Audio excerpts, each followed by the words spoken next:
Dagingnya Yesus, dagingnya Yesus termasuk nggak? Yesus menciptakan atau kan salah bang? Bukan masalah penciptaan di sini. Sabar dulu, sabar dulu, sabar dulu, sabar dulu, sabar dulu. Segala sesuatu dijadikan oleh Dia.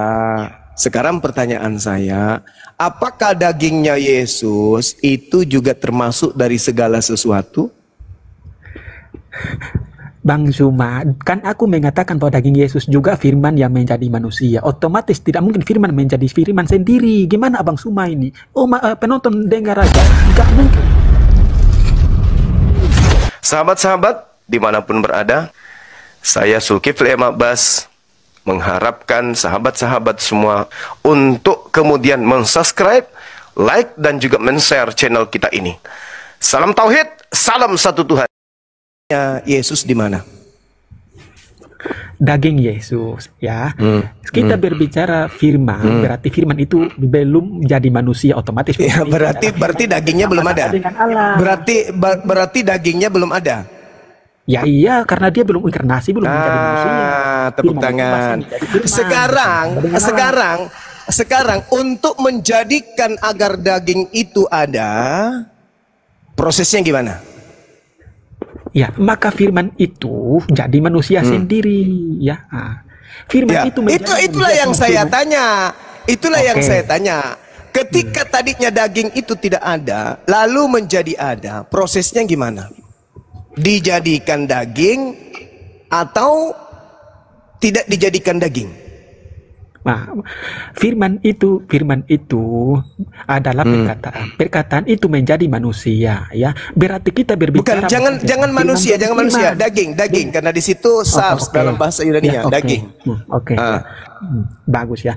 Di dalam ini menjelaskan bahwa firman telah menjadi manusia. Jadi kalau Abang Juma bertanya, saya tahu itu firman menjadi manusia. Maksudnya firman menjadi daging. Daging ini sesuatu yang tadinya ada atau sesuatu yang tadinya belum ada lalu kemudian ada. Firman menjadi manusia berarti sebelum dia berinkarnasi, firman itu. Apalagi itu makan nasi. Apa itu makan nasi? Kok ada bahasa seperti itu masuk dalam ajaran Yesus? Inkarnasi itu kan ajaran Romawi, pagan. Saya bertanya sederhana, sebelum menjadi daging, apakah daging itu sudah ada? Kan belum, tadi aku tekan tadi berarti belum. Segala sesuatu yang tidak ada menjadi ada, itu apa namanya? Iya. Itu karena segala sesuatu itu akan tercipta, dia akan pertanyaan saya, segala sesuatu yang tadinya tidak ada, Anda sendiri mengakui tidak ada, lalu menjadi ada, itu apa namanya? Ya, menjadi firman yang menjadi manusia. Saya tidak mau tahu apa yang menjadi firman. Pertanyaan saya, sesuatu yang tadinya tidak ada, lalu menjadi ada. Ya iya, benar ada. Itu apa namanya? Pencipta atau ciptaan? Kan di sini segala sesuatu. Kan di sini. Segala sesuatu dijadikan oleh Dia. Kalau Abang Juma pertanyaan saya, segala sesuatu yang tidak ada menjadi ada, itu pencipta atau ciptaan? Ya kawan-kawan. Jadi, ya kawan-kawan. Dia bertanya ini. Oke kawan-kawan. Orang gila ini ngomong apa teman-teman? Orang gila ini ngomong apa? Pertanyaan saya, segala sesuatu yang tadinya tidak ada lalu menjadi ada, itu ciptaan atau pencipta? Jawab tidak pakai gila. Ya, firman menjadi manusia. Menjadi manusia. Lalu punya sakar, lalu menetek sama mamanya. Hei, pertanyaan saya, hei orang gila penyembah makhluk. Dengarkan. Tadi Anda mengakui dagingnya Yesus itu tidak ada, lalu ada. Pertanyaan saya, sesuatu yang tadinya tidak ada menjadi ada, itu pencipta atau ciptaan? Jawab, jangan pakai mutar. Oke, di sini kita berbicara bukan tentang penciptaan ya, tetapi ini kita sedang berbicara mengenai Yesus itu ciptaan atau pencipta, koclo. Pertanyaan saya, Yesus itu dagingnya tadinya tidak ada menjadi ada. Pertanyaan saya, sesuatu yang tadinya tidak ada menjadi ada, itu pencipta atau ciptaan? Awas mulutmu kerobek nanti kalau kau bohong. Jawab. Oke, tadi dia mengakui bahwa dia juga diciptakan oleh firman sehingga sesuatu dijadikan oleh firman. Astagfirullahaladzim, ya Allah ya Karim. Itu menjadi manusia. Saya setan. Begitu kuat kau menyesatkan anak monyet ini, setan. Oh setan, begitu hebatnya kau menipu manusia satu ini. Pertanyaan saya tidak panas. Saya cuma berdoa kepada Tuhan. Kenapa ada manusia begini jadi setan? Jangan panas. Pertanyaan saya sekali lagi, satu kali lagi saya bertanya ya. Satu kali lagi, tolong hargai ilmu pengetahuan, oke? Segala sesuatu yang tadinya tidak ada menjadi ada, itu pencipta atau ciptaan? Oke, kita ikutin ayat aja. Segala sesuatu oleh firman dan firman itu menjadi manusia. Berarti firman telah jadi manusia. Otomatis manusia itu juga disebut dengan firman. Ya, terus Abang Suma pertanyaannya di mana? Pertanyaan Abang Suma lagi kenapa? Coba. Monyet, anak laknat. Kenapa kalian itu tidak mau merasa sedikit malu terhadap Al-Quran? Kenapa? Kenapa kalian harus menjadi penggenapan dari isi Quran? Kenapa? Kenapa saudara-saudaraku? Wa qala alladhina kafaru lilladhina amanu tabi'u sabilana wal nahil khatayakum wa ma hum bihamilina min khatayahum min syai' innahum lakazibun. Orang-orang kafir laknatullah alaih berkata kepada orang Islam, ikutilah jalan kami. Kami itu menyembah firman yang menjadi daging. Daging inilah pencipta segala sesuatu. Kami akan memikul dosa-dosa kalian. Dosa-dosa kalian akan ditebus kalau kalian ikut kepada kami, yaitu menyembah kepada daging. Untung tidak dikasih kecap sampai jadi daging nyok-nyang. Padahal kata Allah, mereka sedikit pun tidak sanggup memikul dosa-dosa mereka sendiri. Mereka hanya menghayal, mereka hanya membohong. Sesungguhnya mereka benar-benar adalah pendusta. Wala yahmilunna athqalahum wa athqalan ma'al athqalihim wala yus'alunna yawmal qiyamah amma kanu yaftir. Dan mereka Kristen laknatullah alaihi benar-benar adalah memikul dosa-dosa mereka sendiri, bahkan dosa-dosa orang yang dimurtadkan, termasuk keturunannya yang diajarinya untuk menyembah kepada daging. Dan pada hari kiamat mereka pasti akan ditanya tentang kebohongan yang mereka ada-adakan. Dia mengada-adakan pencipta langit dan bumi menjadi daging. Ini adalah kesesatan yang nyata, saudara-saudara. Setiap kali kita berdiskusi dengan orang-orang laknat ini, pasti yang mereka sampaikan kepada kita hanya dusta, kebohongan, tipuan. Tapi mereka tidak sadar kalau mereka sedang menipu diri mereka sendiri. Mereka menipu diri mereka sendiri. Pada mulanya adalah firman, pada akhirnya firman mati. Awalnya bersama-sama dengan Tuhan, akhirnya mati di atas salib. Ini kenapa kalian ini? Dalil itu yang kau ucapkan itu bukan firman Tuhan, bukan sabda Yesus. Itu hanya ucapan karangan pengarang buku Yohanes yang bukan tulisan murid Yesus. Pada mulanya firman. Firman itu bersama-sama dengan Allah. Dan firman itu adalah Allah. Kalau firman itu adalah Allah, berarti berbicara mengenai sifat, bukan daging. Kalau firman bersama-sama dengan perkataannya, berarti itu berbicara mengenai sifatnya. Di mana itu bisa diindikasikan itu berbicara sifat? Yesaya 55 nomor 11. Aku bersama dengan firmanku. Apa yang keluar dari aku, dari mulutku, tidak akan kembali kepadaku dengan sia-sia sebelum apa yang aku firmankan itu terjadi, terwujud. Aku berfirman, wahai Maria, hamillah, lahirkan seorang manusia bernama Yesus. Terjadi enggak firman itu? Terjadi. Maka manusia ciptaan Tuhan tanpa ayah bernama Yesus itu pada mulanya adalah kehendak Tuhan. Bukan kehendak Yusuf, bukan kehendak Bom-Bom agar Maria hamil, tapi kehendak Elohim. Maka dia dikatakan pada mulanya adalah kehendak, ide, gagasan Tuhan. Segala sesuatu dijadikan oleh dia. Dia siapa? Kalam, sifat. Mana dalilnya? Mazmur 33 nomor 9. Aku Tuhan Sang Maha berfirman, hanya berkata ada, maka semuanya jadi. Aku hanya memberikan instruksi, maka semuanya ada.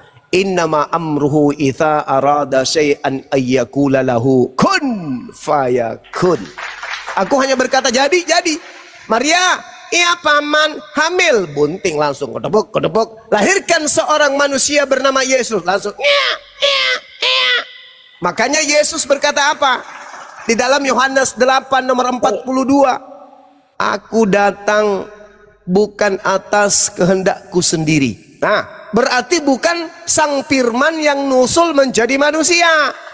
Kalau sang firman yang nusul menjadi manusia, maka dia akan berkata, aku datang menjadi Yesus karena keinginanku sendiri.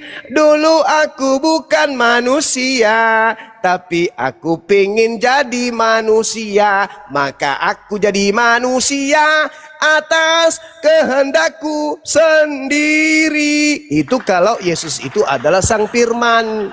Tapi tidak, Yesus berkata, aku bukan sang firman. Yohanes 8 nomor 42.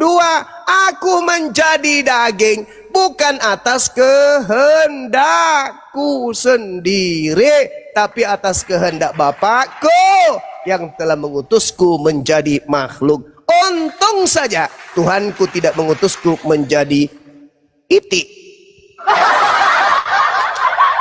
Yesus itu tidak pernah mengatakan, aku ini adalah Tuhan, aku ini adalah Allah, aku ini adalah kalam yang menjadi manusia. Enggak. Yesus mengatakan, aku menjadi manusia bukan atas kehendakku sendiri. Berbeda dengan ajaran Kristen. Ajaran Kristen yang otaknya disuntit oleh Paulus, diterangkan di dalam kitab Filipi 2, 6, 7, 8. Theos, dewa, mengosongkan dirinya, tidak mempertahankan kedewaannya, namun tetapi mengambil rupa manusia, menjadi seorang hamba, taat, bahkan taat sampai mati di atas pohon. Itu baru imannya aliteng. Kalau Anda membawa Yohanes 1 nomor 1, itu bukan imannya aliteng. Imannya aliteng itu Kolose 2 nomor 9. Tubuhnya Yesus, dari rambut, tai giginya, tai ngoknya, hidungnya, eeknya, seluruh tubuhnya Yesus adalah dewanya Kristen. Jangan kau paksakan Yohanes 1 itu sebagai dasar pijakan menuhankan Yesus. Juangan. Karena Yohanes 1 itu tidak berbicara mengenai Yesus.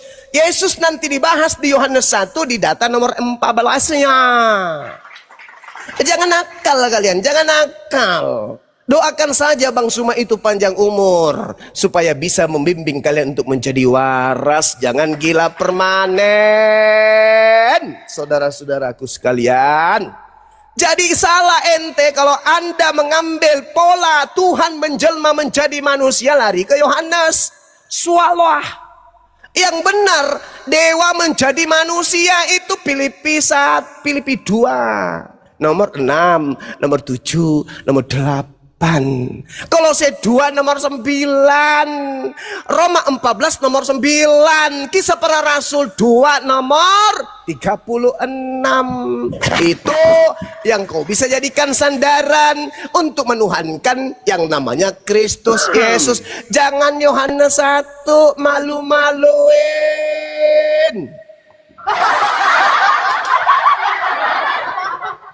Atas kehendak siapa Yesus menjadi daging?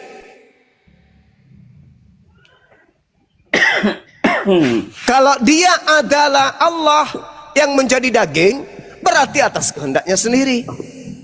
Aku menjadi bayi yang netek sama ibuku atas kehendakku sendiri, maka aku izin menjadi Tuhan, menjadi manusia, dan pensiun 33 tahun dari jabatan Tuhan. Aku jadi bayi dulu ye. Dan supaya aku bisa berjalan, aku netek dulu sama emakku. Nanti kalau emakku sudah tidak bisa netein aku makan sayur bayam dengan pecel lele biar aku bisa penginjilan ye. Kenapa kalian ini? Hah? Kenapa kalian saudara?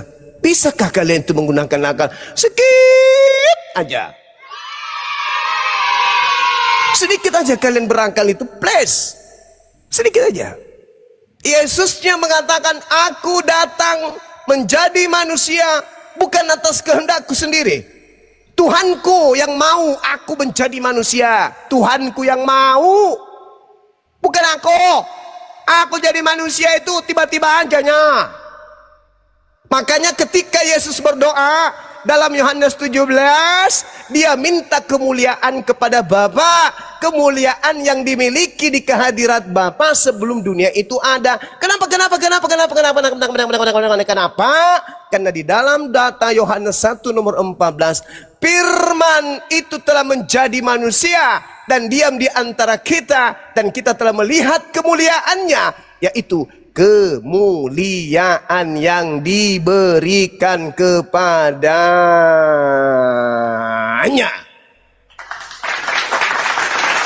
Kenapa sih kalian ini tidak mau sedikit berakal?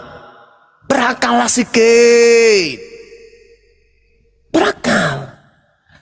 Yang disebut firman bersama-sama dengan Allah itu sifat kalam. Maka Yesus pada mulanya adalah firman kalam. Apa itu? Gabriel. Iya bos. Dia sini. Apa? Nih, ku bisikin samamu nih. Gabriel. Iya bos. Bulan ke-6 nanti kamu ke bumi ya. Ngapain bos? Ini tugas baru. Kayak aneh kurasa. Memang. Kali ini gue tugasin lo turun pada bulan ke-6. Lo cari perawan. Hah? Perawan? Mau diapain bos? Ada sesuatu kah? Bukan. Pikiranmu error kau Gabriel. Lalu apa bos? Lu bisikin aja ke dia. Dia sedang bertunangan dengan seorang laki-laki bernama Yusuf. Sebelum Yusuf nembak duluan, lu datang ke dia nih. Sampaikan ke beliau, aku mau dia hamil. Tunggu dulu bos. Kamu suruh aku menghamili dia? Bukan. Ada-ada aja kau. Diam dulu. Aku suruh ente turun bisikin. Apa bisikannya bos? Maria, Tuhan pencipta langit dan bumi menginginkan kamu hamil dong. Tanpa suami? Tanpa suami dong. Hah? Yang benar bos? Benar. Bukankah engkau melihat bagaimana aku menciptakan kakeknya Adam? Tanpa ibu, tanpa ayah kan? Bisa kan aku? Oh iya bos, lupa.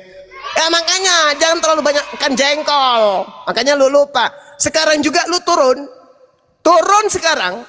Tapi kan baru bulan 3 bos. Oh iya bulan ke-6 ya iya. Nanti bulan ke-6 lu turun, sampaikan kepada beliau, aku bapaknya mau dia hamil tanpa disentuh oleh seorang laki-laki manapun. Sin salabim, abrakadabra. Apa yang terjadi? Firman diantar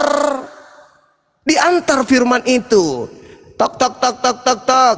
Apakah tidak ada orang di dalam rumah? Iya, tidak ada. Lalu itu siapa? Itu bukan orang. Itu siapa? Aku. Masuk. Sini lu. Lu katanya diminta oleh pencipta kita supaya kau itu hamil dan melahirkan seorang manusia. Kamu siap? Siap. Kalau Bapak yang perintahkan, apapun aku lakukan. Hamil aku tak peduli. Yang penting Tuhanku yang memerintahkan. Hamil kan? Iya. Oh, bukan cuma hamil. Lalu lahirkan seorang anak. Oh gitu. Ya nggak apa-apa. Kalau itu perintah Tuhan, mau kayak mana? Siapa yang bisa melawan?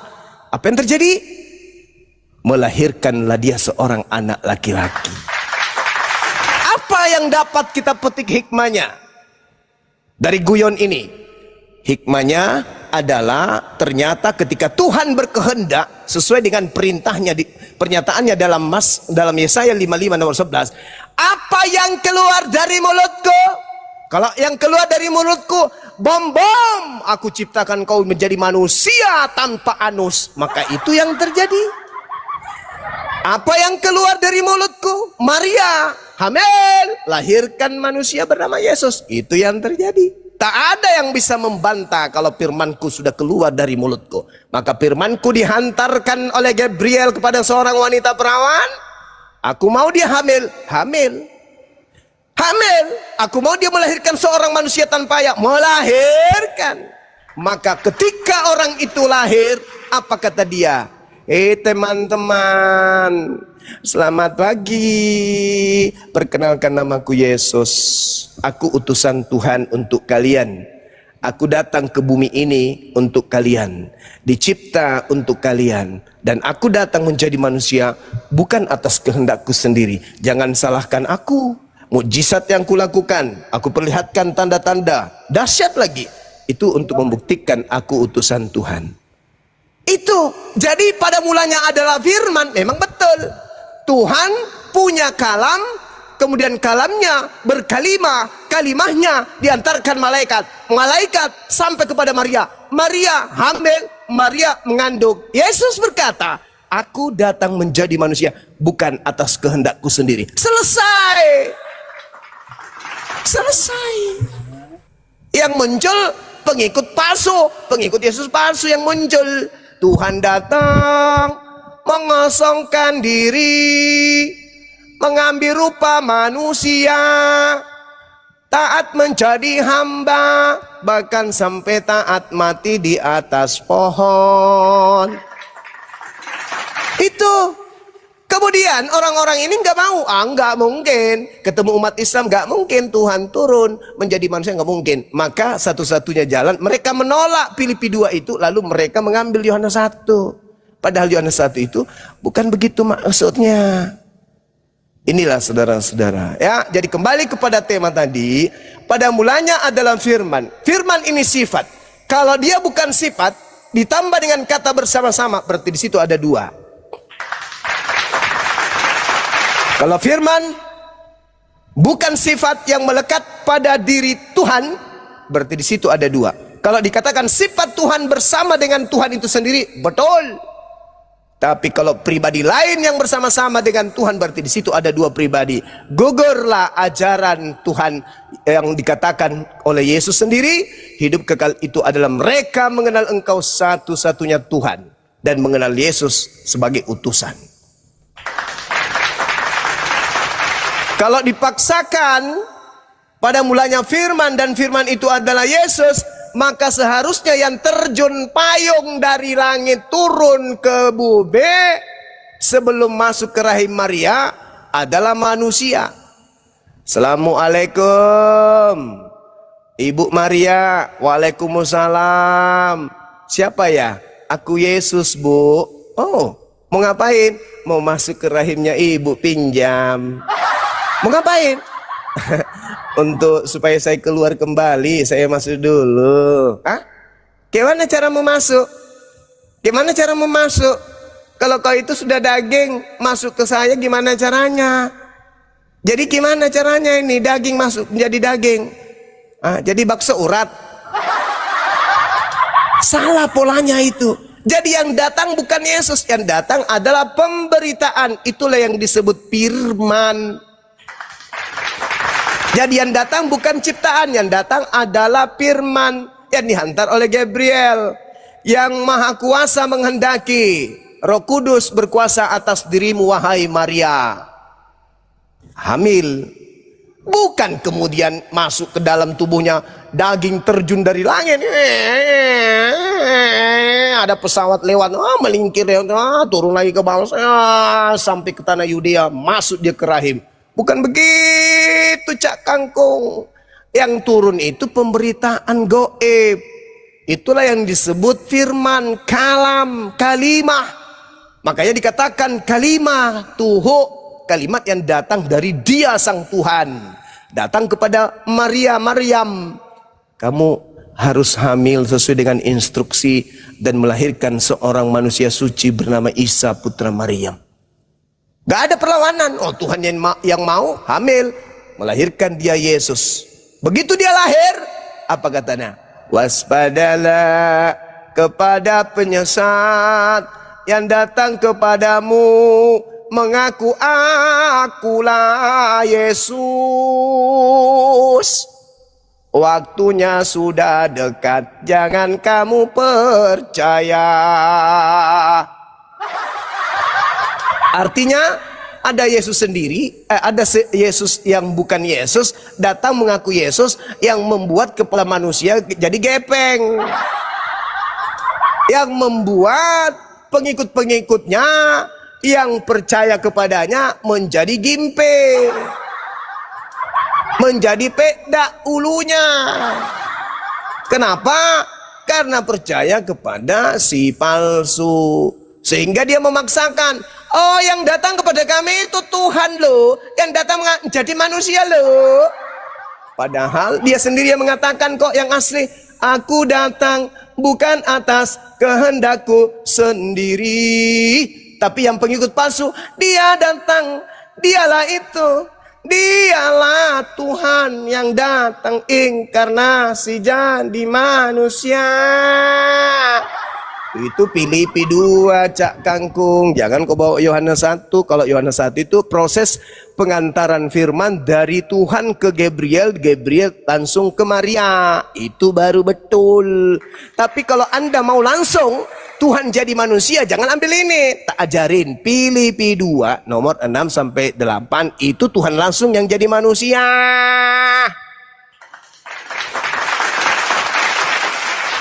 Begitu sudah. Jangan kau paksakan. Jadi ini saya sampaikan kepada anak-anak saya Muslim, yang saya sampaikan barusan ini, itu tolong dicatat, diimani, dipercayai, ditadaburi, dicamkan dalam benak. Esok hari ketika ada penyembah-penyembah Yesus datang ke kalian, para pemakan babi datang ke kalian, tolong ingat nasihat saya. Yesus bukan firman. Yesus berasal dari firman. Yesus bukan Tuhan. Yesus berasal dari Tuhan. Yesus itu adalah makhluk ciptaan Tuhan dan manusia. Titik. Jangan mau Anda dipalingkan menyembah kepada makhluk yang ngaku Kristus. Ingat, Bible mengatakan Yesus itu manusia. Ingat itu, jangan sampai kalian dipalingkan. Esok hari kalau Bang Suma sudah tak ada, kalian harus melanjutkan misi pengajaran penyelamatan manusia ini kepada manusia-manusia yang lain. Oke? Setuju? Siap kalian anak-anakku, siap? Siap? Siap, Insyaallah siap. Alhamdulillahirabbil alamin. Allah, takbir, Allahu Akbar. Allahu Akbar, Allahu Akbar. Jadi besok hari kalau Bang Suma sudah tak ada, kalian melanjutkan misi ini. Apa misinya? Menjadikan seluruh dunia percaya bahwa Yesus itu hanyalah utusan Tuhan kepada Bani Israel saja, bukan kepada mereka yang makan babi. Ingat, Murid-murid Yesus disebut domba. Domba itu makannya rumput. Yang makan babi itu hanya serigala. Karena domba tidak makan daging. Pernah kalian melihat domba makan daging? Kalau ada domba makan daging, berarti itu domba siluman. Ya, jadi yakinkan dalam diri kalian bahwa domba makannya hanya rumput. Tidak pernah domba makan babi. Kalau ada mengaku domba tapi makan babi, itu hanyalah serigala menyamar domba. Saya kira begitu saudara-saudara, sahabat-sahabat sekalian. Saya hanya sekedar meluruskan dan saya hanya guyon untuk anak-anakku yang muslim. Mumpung di tengah-tengah kita ada Kristen yang juga mendengarkan. Semoga apa yang saya sampaikan ini bisa menjadi pencerah buat kalian semuanya untuk tidak murtad dari Islam sebagaimana misi para misionaris, gitu ya. Hindari mereka. Kalau ada di antara mereka yang datang kepada kalian, bacakan ayatnya kalau Yesus itu akan mengusir Kristen di dalam Matius 7 nomor 22 sampai 23. Itu aja dulu kalian hafal. Siapa yang memanggil Yesus Tuhan? Kristen. Siapa yang bernubuat mengusir setan bermujizat pakai nama Yesus? Kristen. Tanya ke misionaris, Om, Tante, iya kenapa Ki nak? Kalau masuk mak nanti di Kristen, siapa yang kupanggil Tuhan? Kalau dia mengatakan Yesus, hantam langsung. Diusir kan tuh balik nanti. Apa di dalam Bible dikatakan orang yang memanggil Yesus Tuhan itu akan diusir? Malaku aja saya tante, tidak mau aja saya diusir. Terus tante, kalau saya masuk Kristen kayak tante, terus ada saya mau bermujizat, bisa enggak? Kan kita anak Tuhan toh, bisa enggak kita bermujizat? Bisa dong.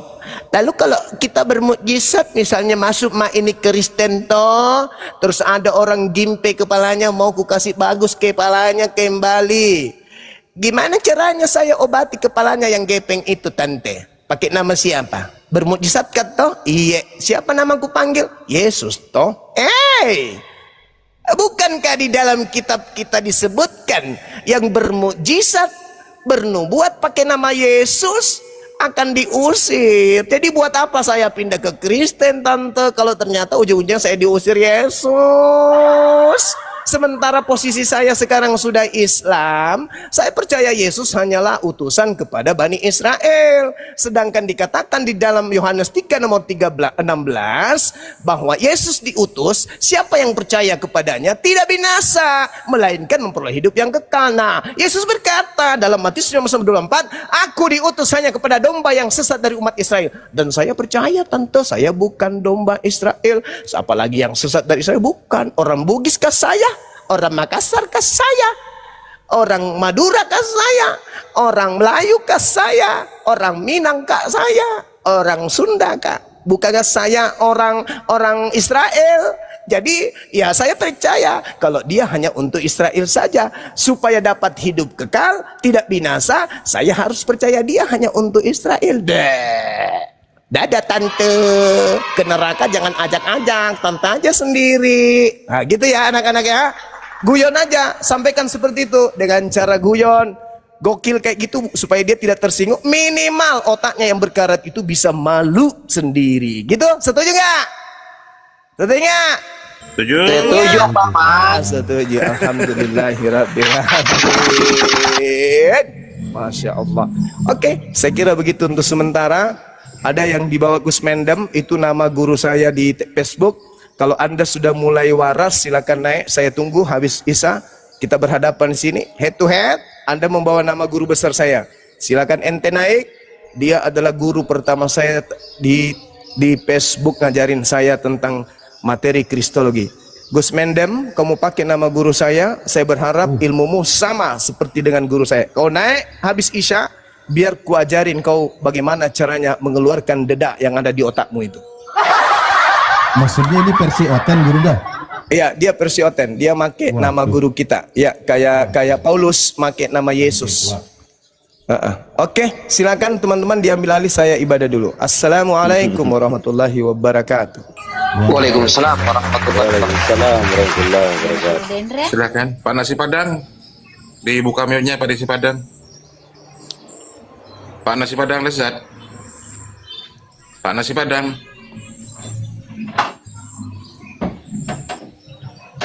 Bang Erik ya. Silakan Bang Erik. Lanjut aja bang. Lanjut. Halo. Ya, Insinyur Papua. Pak Pendeta. Halo. Ya, silakan. Ustaz Alif. Ya. Maju, Ustaz. Selamat malam. Iya. Bagus. Langsung saja. Selamat malam. Maaf baru buka mute tadi. Bang Suma bagus. Tapi saya Bang Suma. Bang Suma. Keren. Iya, Bang Nasi Padang saat ini sedang dalam proses belajar ini Ustaz Alif. Beliau dari Katolik, tapi Maksudnya belajar bikin rendang. tidak mempercayai bahwa semua yang ada di Alkitab itu adalah firman Tuhan. Itu yang bisa saya simpulkan dari ketika beliau itu setiap sering naik ke Komal ini. Silakan Pak Nasi Padang, mau ditanyakan apa?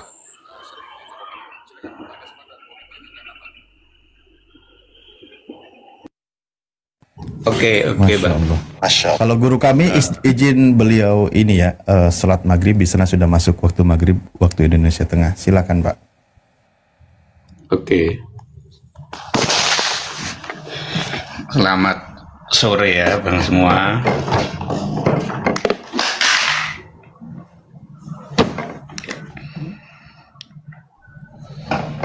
Ya, ada yang mau disampaikan dulu Pak?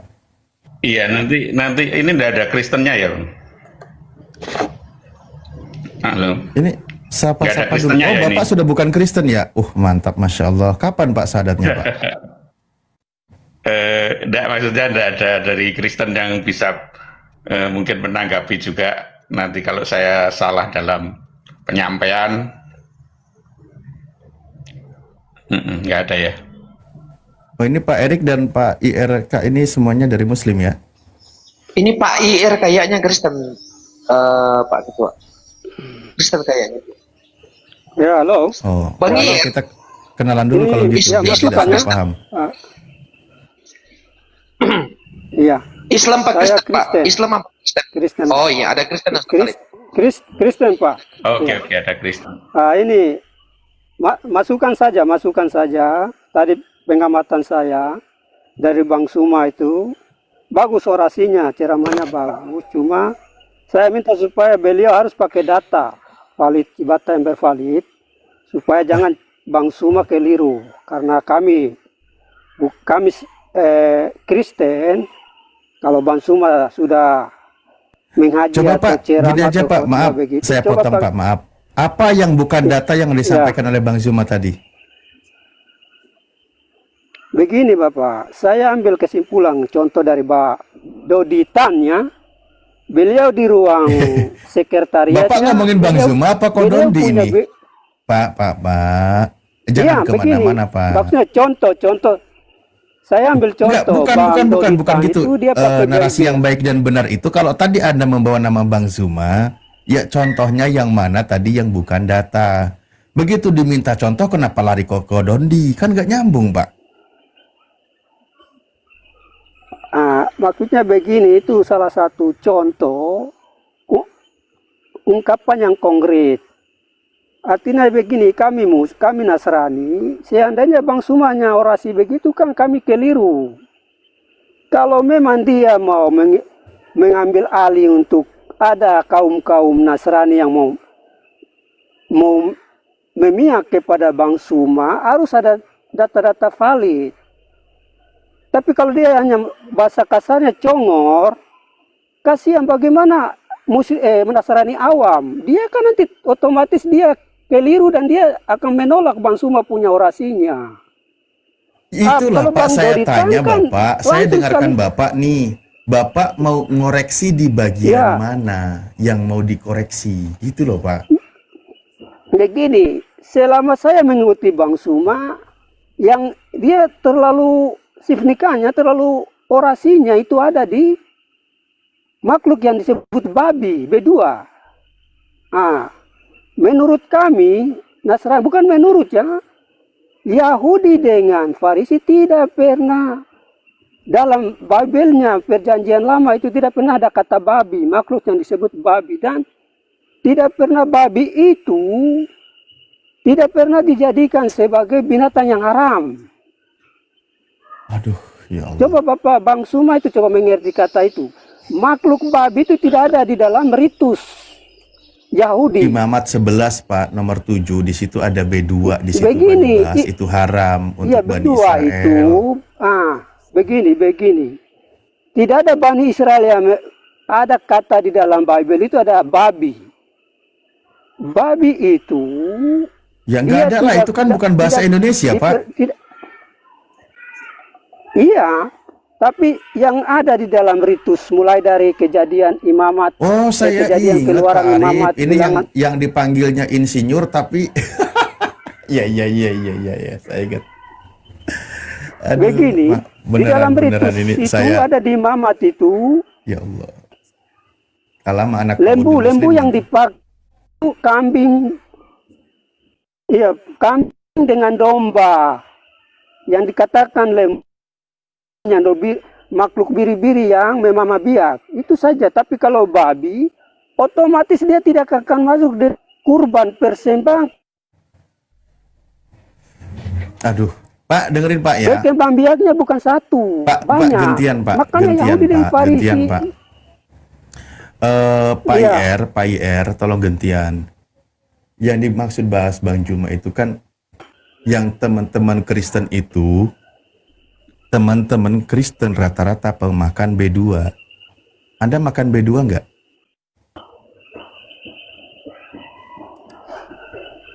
Pak IR, Anda makan B2 nggak? Halo. Anda makan B2 nggak?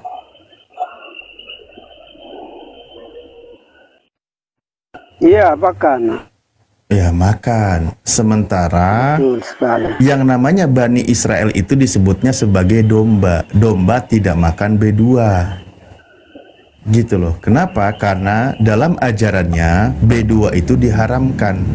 Bahkan di dalam Yehezkiel dijelaskan pemakan B2 itu haram masuk ke kota Kudus, ke Yerusalem. Itu nggak boleh.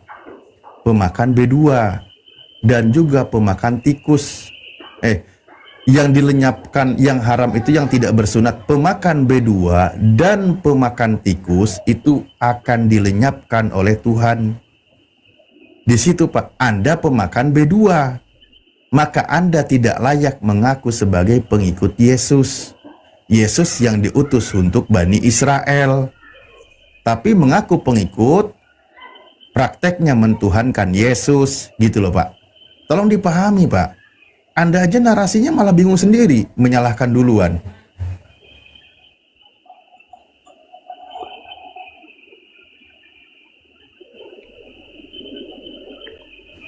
Jelas ya Pak ya? Ya, silakan Pak Nasi Padang gimana? Oke, selamat malam. Ya. Silakan. Ini juga buat Bang Insinyur ya, juga semua yang di sini. Saya ada sedikit pertanyaan buat para apologet Muslim ya, bahwa di sini kan sering kita mendengar ya bahwa Paulus itu mengubah ajaran Yesus ya. Setelah saya pelajari, sepertinya pernyataan itu tidak terlalu benar. Nanti kalau saya sudah memaparkan, nanti silakan dijelaskan bahwa Paulus itu adalah tokoh Yahudi ya, yang saya pelajari dari Alkitab ya, dari Injil. Dia itu mempunyai otoritas yang luar biasa. Dia itu di kalangan Yahudi adalah dia orang yang cukup hebat ya. Dia mempunyai jabatan yang tinggi ya, bahkan di Roma dia mendapat 2 kewarganegaraan juga. Dia mempunyai wewenang dari para petinggi-petinggi agama Yahudi. Kalau mungkin majelis agama Yahudi itu mungkin kalau di negara kita mungkin semacam MUI lah gitu ya. Nah di situ Paulus itu kalau saya berpikir bukan Paulus yang mengubah ajaran Yesus, tapi Yesus yang mengubah keyakinan Paulus. Karena beliau adalah ahli Taurat yang kafah, yang tokoh ya. Bahkan orang Romawi juga memberi dia kehormatan sebagai tokoh. Nah, ketika itu Paulus dulunya adalah benar-benar dia orang Yahudi yang taat dan tokoh ya. Dia sangat membenci dari kaum Kristiani ya, karena dianggap sebuah penyesatan dari Yesus ya, sampai dia mendapat surat kuasa dari para majelis.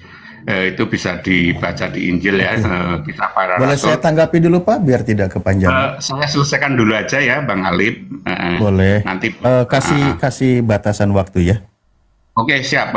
Jadi dia adalah memburu umat Kristen, ya, karena umat Kristen itu bertentangan dengan apa yang Paulus yakini.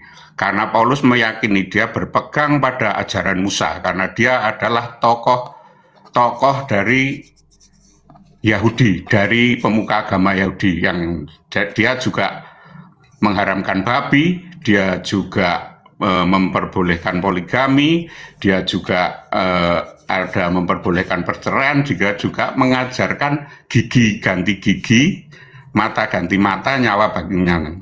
Tetapi kalau dia memang berniat bahwa dia untuk menyesatkan, dia itu sudah mendapatkan posisi yang baik sebagai orang petinggi agama Yahudi. Tapi ketika dia harus berjumpa dengan Yesus, yaitu dia berubah, dia terus menjadi yang dahulunya dia membunuh orang Kristen, dia justru menjadi orang Kristen gitu loh. Jadi dia berpihak pada orang Kristen yang dulu poinnya. Izin saya potong Pak Nasi Padang, izin saya potong. Saya dapat poinnya, tadi Anda katakan bukan Paulus merubah, tapi Yesus yang merubah Paulus, kan gitu? Betul, jadi bukan Paulus yang membelokkan ajaran Yesus. Baik. Saya tanggapi dulu ya, saya sedikit di sini. Saya belum selesai Bang, tapi silakan. Bang, kalau selesai nanti kita cepat kelar dong, langsung makan gimana sih? Jangan selesaikan semua lah, gimana? Potong-potong dulu, oke. Baik, saya sedikit sampaikan dulu pernyataan Yesusnya ya. Pertama, ini pesan Yesus, waspadalah terhadap nabi-nabi palsu yang datang kepadamu dengan menyamar seperti domba, tetapi sesungguhnya mereka adalah serigala yang buas. Yaitu, apakah serigala itu suka menerkam? Ya. Yesus tadi mengaku sebagai ahli Taurat, Yesus mengaku dari keturunan Benyamin, dan Paulus mengaku dari keturunan Benyamin, dan Paulus banyak menyiksa para jemaat. Paulus serigala yang buas. Nanti dia akan menyamar seperti domba, pura-pura baik dalam pengajaran dan sebagainya. Oke, mari kita pembuktian perbedaan pengajaran. Sebenarnya banyak contoh, tapi saya izin ambil contoh di sini. Di dalam Yohanes 8 nomor 44 dikatakan apa? Menurut Yesus, iblislah yang menjadi bapakmu dan kamu ingin melakukan keinginan-keinginan bapakmu. Ia adalah pembunuh manusia sejak semula dan tidak ada dalam kebenaran. Sebab di dalam dia tidak ada kebenaran. Apabila ia berkata dusta, ia berkata atas kehendaknya sendiri, sebab ia adalah pendusta dan bapak dari segala dusta. Menurut ajaran Yesus di sini, iblis itu bapak dari segala dusta. Maka tidak ada kebenaran di dalam iblis. Tentu iblis ini yang dikutuk dan yang harus dijauhi. Tapi ketika saya membaca dari ajaran Paulus, saya baca, ketika ada orang pelaku dosa, maksiat dalam jemaat, apa kata Paulus? Orang itu harus kita serahkan dalam nama Yesus kepada iblis, sehingga binasa tubuhnya agar rohnya diselamatkan pada hari Tuhan. Nah, kalau saya baca, menurut pengajaran Paulus di 1 Korintus 5 nomor 5, kenapa di sini malah iblis menjadi penyelamat orang pendosa, bukan disuruh bertobat? Sementara kata Yesus, iblis itu bapak dari segala dusta. Tidak ada kebenaran pada iblis. Menurut Paulus, iblis, manusia yang pelaku dosa, itu harus diserahkan kepada iblis sehingga tubuhnya binasa dan diselamatkan rohnya pada hari Tuhan. Anda setuju, Pak? Pelaku dosa, pelaku maksiat diserahkan kepada iblis agar nanti rohnya selamat pada hari Tuhan. Anda setuju?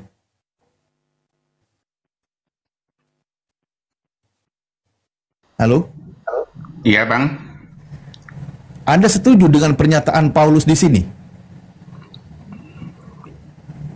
Orang pelaku dosa, dosa dalam jemaat, ketika dia berdosa, bukannya disuruh bertobat, tapi diserahkan kepada iblis agar tubuhnya binasa dan rohnya diselamatkan pada hari Tuhan. Kenapa malah di sini iblis jadi penyelamat?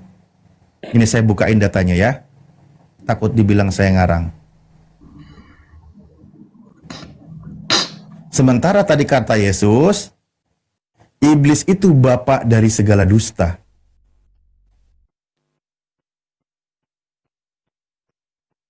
Ini dulu Pak, apa ini ajaran Yesus? Anda tadi katakan Paulus inilah yang dipilih oleh Yesus.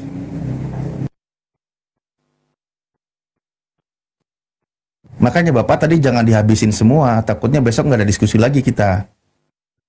Sedikit-sedikit aja dulu. Oke. Ya, Bang.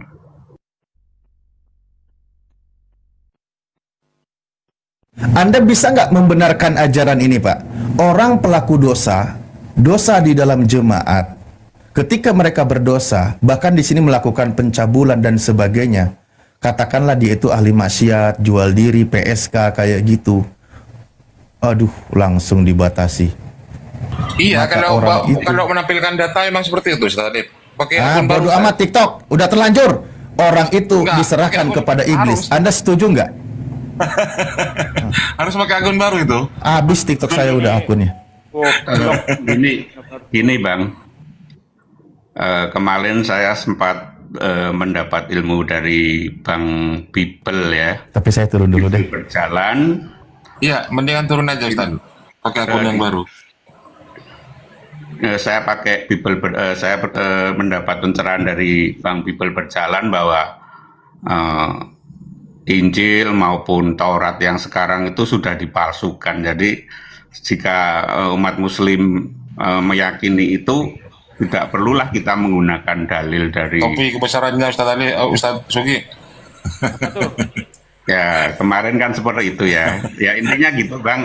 Mulai ini Bang Jalan kemarin beliau ada kepentingan terus langsung ada sedikit itu Bang, seperti tadi saya katakan bahwa Paulus itu dia itu tadinya adalah orang Yahudi yang sangat taat ya Bang, bahkan dia adalah pemuka agama Yahudi gitu Bang. Oke, jadi kalau dia dikatakan dia yang menjadi ikut ya oke. Anda seolah-olah secara nggak langsung melarang kami pakai Bible untuk mendebat Anda, ya kan? Karena itu kan palsu Bang, kemarin Bible Berjalan sampaikan itu palsu. Kalau saya pakai Quran, Anda percaya enggak? Silahkan enggak apa-apa. Anda percaya enggak kalau saya pakai Quran? Saya memakai Bible tidak pakai dalilnya Bang, saya pakai ceritanya ya. Ya, saya pakai kronologis ceritanya Bang. Memang bagi saya itu palsu, tapi bagi Anda Bible kan nggak palsu kan? Saya percaya dengan itu adalah sejarahnya Bang. Sejarahnya. Bagi Anda nggak palsu kan? Tapi kalau dalil-dalilnya ya, kalau dalil-dalilnya dari Kristus, saya juga belum semuanya terima sih Bang. Lalu apa salahnya ketika kita menggunakan data yang Anda percayai? Justru kalau saya pakai data yang tidak Anda percaya itu percuma Bang. Itu percuma. Pakai data yang kamu percayai, itu paling bagus. Nah sekarang saya Anda bukan tadi percaya pada dalilnya ya Bang, saya cuma mengikuti runut ceritanya aja Bang. Iya runut ceritanya. Makanya ketika kemarin Abang saya menceritakan kekejaman Allah terhadap orang Median, Abang juga sampaikan bahwa itu palsu, Allah tidak mungkin seperti itu. Nah dari situ Abang sudah sampaikan seperti itu. Kalau kita balik lagi ke Bible yang palsu, Bible yang palsu maupun yang Injil yang palsu kan berarti nanti kalau ada perdebatan lagi ketika abang bisa saja berkatakan bahwa itu dari yang palsu, tapi di lain saat abang juga bisa memakai dari Bible dan Iya, Injil. kan sudah saya terangkan tadi Bang, tidak mungkin saya menggunakan data yang tidak Anda percayai. Yang paling bijak adalah menggunakan data yang Anda percaya. Kalau data yang Anda percaya saja masih Anda sangkal, apalagi data yang tidak Anda percayai, kan gitu Bang. Oke, sekarang saya tanggapi. Tadi saya melihat Anda membuat tuduhan yang kejam kepada Yesus. Anda mengatakan Yesus sendiri yang merombak hukum Taurat, bukan Paulus. Yesus sendiri katanya. Padahal menurut Yesus, bentar Bang, jangan dipotong Bang. Iya Bang. Padahal menurut Yesus Bang, menghilangkan satu titik dari hukum Taurat, masuk neraka. Bagaimana Anda mau mengatakan Yesus itu yang merombak hukum Taurat, bukan Paulus? Justru Paulus lah yang merombak hukum Taurat. Bahkan Paulus mengatakan hukum Taurat itu sampah. Filipi 3 ayat 8. Mengenai ketaatanku terhadap hukum Taurat, mengenai penganiayaanku terhadap jemaat, itu merupakan kebanggaan bagiku. Tapi setelah pengenalanku akan Yesus Kristus Tuhanku, semua itu kuanggap sampah. Ini menurut Paulus. Bahkan jika kamu masih melakukan hukum Taurat, kata Paulus, kamu tidak menghormati pengorbanan Yesus. Anda baca di dalam Galatia 5 ayat 1, ayat 2 sampai ayat 6. Kau baca di situ. Jadi Yesus tidak pernah punya inisiatif, sedikit pun tidak ada inisiatif untuk menghilangkan hukum Taurat. Satu iota pun tidak akan dilenyapkan hingga langit dan bumi lenyap. Bahkan kata Yesus, kita mengajarkan hukum Taurat tetapi tidak menjalankan, itu tidak bisa masuk surga. Ya, apabila kehidupan keagamaanmu tidak lebih benar daripada kehidupan keagamaan orang Farisi dan ahli Taurat, kamu tidak akan menduduki kerajaan surga, kata Yesus. Matius 5 ayat 20 Anda baca. Nah, bagaimana kehidupan keagamaan orang Farisi dan ahli Taurat itu? Kamu baca di dalam Matius 23 ayat 2, ayat 3, ayat 4. Pergilah kamu kepada orang Farisi dan ahli Taurat yang telah menduduki kursi Musa. Ikuti semua yang mereka ajarkan, tetapi jangan kamu ikuti yang mereka kerjakan. Karena mereka hanya mengajarkan hukum Taurat, tetapi mereka tidak menjalankan. Mereka gemar menaruh beban-beban di pundak orang lain, tapi mereka sendiri tidak mau mengangkatnya. Mereka itu seperti kuburan yang dilapur putih, sesungguhnya di dalamnya tulang belulang. Baca Matius 23 dari ayat 2 itu. Ya. Nah, kehidupan keagamaan orang Farisi itu munafik, fasik. Hanya mengajarkan saja, tapi tidak menjalankan. Bagaimana kehidupan Kristen? Justru mereka menentang hukum Taurat. Bahkan dengan lantang Paulus mengatakan hukum Taurat sampah. Berarti kehidupan keagamaan orang Kristen tidak lebih baik daripada kehidupan keagamaan orang Farisi dan ahli Taurat. Jadi Yesus sama sekali nggak pernah merombak hukum Taurat seperti tuduhan Anda tadi. Tidak ada. Ayat mana yang Anda bawa? Bahwa Yesus itu punya inisiatif untuk merubah hukum Taurat, Bang. Silakan. Baik, mungkin dari abang yang Kristen tadi, insinyur mau menyampaikan, barangkali saya ada salah di dalam penyampaian tentang Paulus ya. Kalau enggak, langsung saya tanggapi. Bang Insinyur? Oke. Pak Talib udah naik lagi, dilanjut Pak Talib. Oke, berarti Pak Insinyur. Masalahnya mau berpikir nggak Bapak yang tadi itu pakai data? Oke, saya berarti. Jadi saya tanggapi. Saya menanggapi Bang Bibel atau saya harus mendengar? Orang Yahudi itu mereka ahli teologi. Mereka itu anexi Taurat.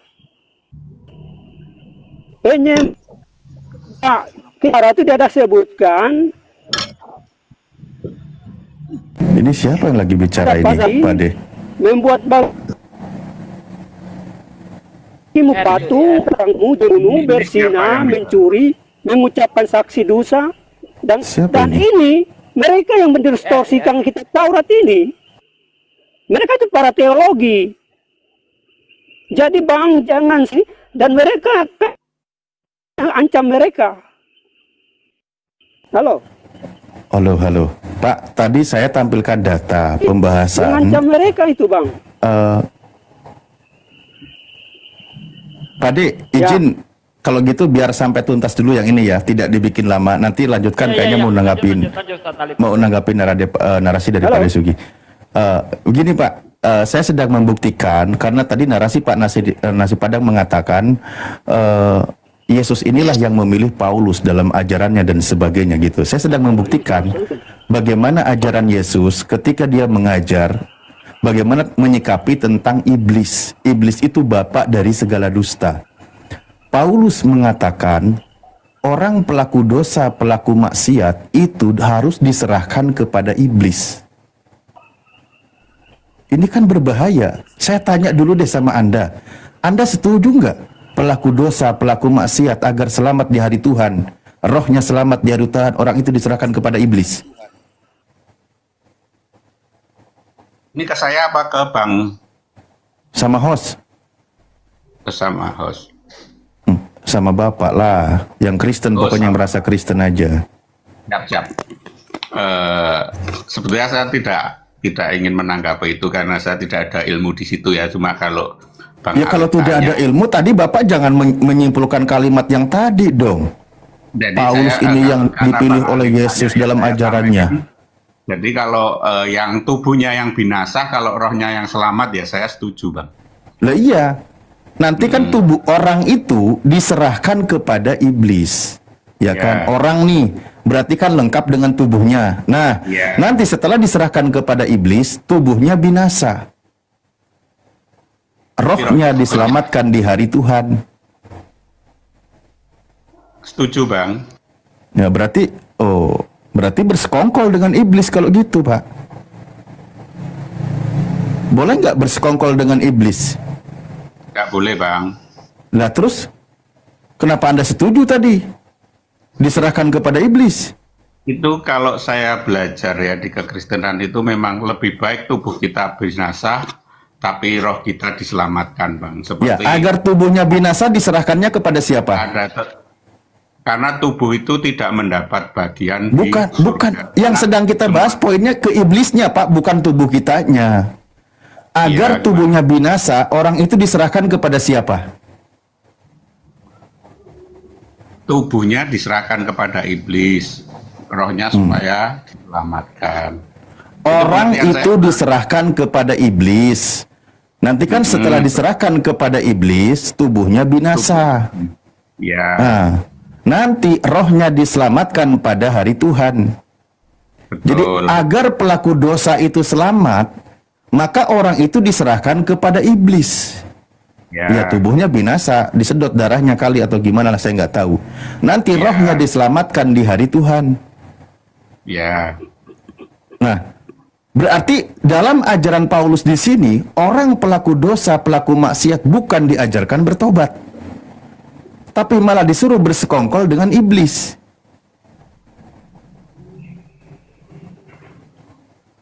Setuju Pak? Mungkin begini Bang, saya sih bukan ahli tapi saya berusaha dengan nalar saja ya Bang, bahwa yang ada di neraka kan iblis-iblis ya Bang. Jadi maksudnya dilempar ke neraka tubuhnya. Karena alam kegelapan itu kan yang bukan. Jangan ngarang. Kalau tidak tahu mendingan nggak usah bilang aja kok ini nggak ngerti gitu loh, daripada Anda ngarang. Di sini para pelaku dosa, pelaku maksiat, orang itu harus diserahkan kepada iblis dalam nama Yesus. Sehingga tubuhnya binasa, rohnya diselamatkan pada hari Tuhan. Pelaku dosa, pelaku maksiat, agar rohnya diselamatkan di hari Tuhan, maka orang tersebut harus diserahkan kepada iblis. Anda setuju?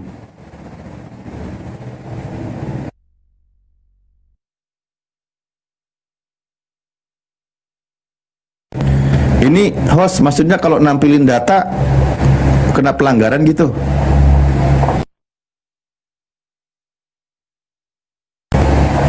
Halo, Pak Nasi Padang. Ya. Ini Bang, jangan diputar-putar bunyi ayatnya. Saya setuju kalau yang diserahkan kepada iblis itu tubuh, karena tubuh itu tidak mendapat bagian di surga, Bang. Kalau boleh tadi saya boleh menanggapi dari yang Bang Bibel. Orang itu harus diserahkan dalam nama Yesus kepada iblis. Ini bukan hanya tubuh, diawali dengan orang tersebut. Nah, ada tubuhnya, ada rohnya.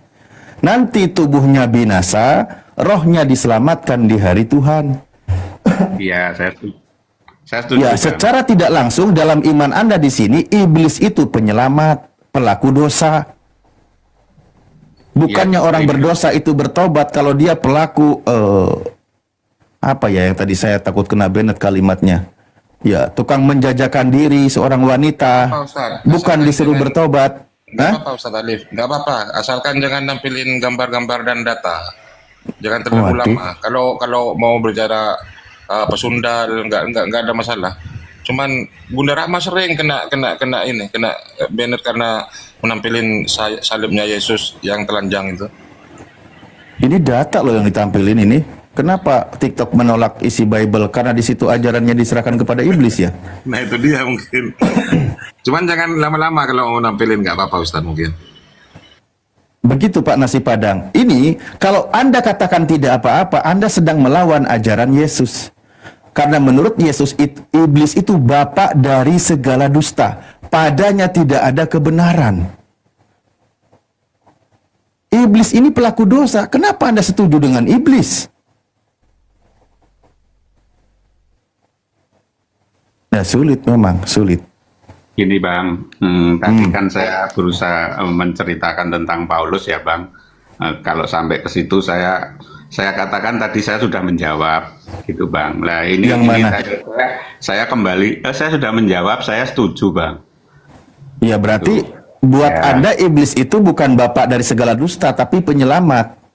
Iblis itu kan kaki tangannya Tuhan Bang. Jadi ciptaan Tuhan dan mungkin nanti nggak beres. Ya udah berarti buat Anda iblis itu penyelamat, sementara menurut Yesus iblis itu bapak dari segala dusta, padanya tidak ada kebenaran. Ya silakan Anda pilih, Anda ikuti ajaran Paulus ya monggo. Saya lebih baik memilih pendapat atau ajaran dari Yesus karena Yesus itu logis. Iblis itu bapak dari segala dusta, padanya tidak ada kebenaran. Tapi buat Anda malah jadi penyelamat. Ya sudah, ini letak perbedaannya dan Anda memilih Paulus. Oke, kalau Abang menerima begitu, menurut pendapat saya seperti itu yang diterima oleh Abang, oke. Saya nggak akan mendebat. Saya mau kembali ke fokus tadi yang saya tanyakan ya Bang. Bahwa Paulus itu dia orang Yahudi yang taat Bang. Dia melakukan segala hukum Taurat, dia juga berpuasa, dia juga mengamalkan ajaran Musa yang seperti tadi saya katakan itu Bang. Bahwa dia sebentar, saya tanya, penganiaya dan pembunuh jemaat itu termasuk taat hukum Taurat nggak? Taat Bang. Karena memang penganiaya loh. Emang diperbolehkan berarti dalam hukum Taurat? Loh, itu karena kan ada di situ kan. Bagaimana Bapak ini? Ini ya Bang. Kalau berdasarkan pengakuannya, iya. Dalam hukum Taurat aku tidak bercacat. Betul, pengakuan Paulus. Pengakuannya betul. Dan kalau Anda baca juga di dalam 1 Korintus 9 nomor 19 sampai ke 21-22. Itu Paulus itu tergantung keadaan, tergantung sikon dia itu. Di hadapan ahli Taurat, dia menjadi ahli Taurat. Di luar ahli Taurat, dia tidak seperti ahli Taurat. Dia seperti itu. Tergantung di mana dia berada. Kalau dia di luar bangsa Yahudi, dia hidup tidak seperti orang Yahudi, apakah itu orang yang taat terhadap hukum Taurat? Ya sulit. Oke. Pembela Paulus sulit. Silakan Bang. Nanti kalau saya boleh jawab, saya akan jawab. Silakan Bang. Oke, ya udah. Kalau gitu saya bacakan ya. Demikian bagi orang Yahudi, aku menjadi seperti orang Yahudi. Tampilkan aja datanya Ustaz Alif, tapi jangan lama-lama, nggak apa-apa. Waduh, Aku satu lagi akunnya ini, Bos. Jangan lama-lama, jangan lama-lama. Artinya jangan diperkeras suara anunya, jangan sampai bentak-bentak gitu kan. Kang Dito juga sering kok kena pelanggaran kayak itu gara-gara nampilin data. Oke. Nggak apa-apa lah. Coba kita lihat ya. Kita lihat 1 Korintus 9 nomor 19. Ya, kalau yang saya tangkap Pak Nasi Padang ini cuman membelanya itu membabi buta, tapi tidak pakai data. Kasihan saya. Ini kira-kira orang yang taat atau tidak yang model begini nih? Justru saya pelan-pelan ya Tok ya. Nih, dia berkata begini. Sungguh pun aku bebas terhadap semua orang. Aku menjadikan diriku hamba dari semua orang, supaya aku boleh memenangkan sebanyak mungkin orang. Demikian bagi orang Yahudi, aku menjadi seperti orang Yahudi, supaya aku memenangkan orang-orang Yahudi. Bagi orang-orang yang hidup di bawah hukum Taurat, aku menjadi seperti orang-orang yang hidup di bawah hukum Taurat, sekalipun aku sendiri tidak hidup di bawah hukum Taurat. Nah, gimana ini? Gimana ini? Pengakuannya apa dia ini? TikTok, saya bacanya pelan-pelan ya. Nih, dia katakan, sekalipun aku sendiri tidak hidup di bawah hukum Taurat.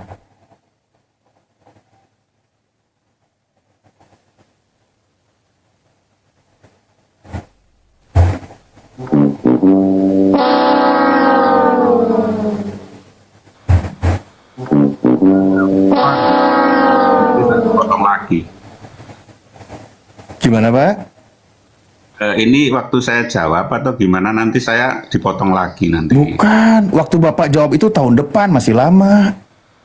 Oke, gimana pertanyaannya Bang?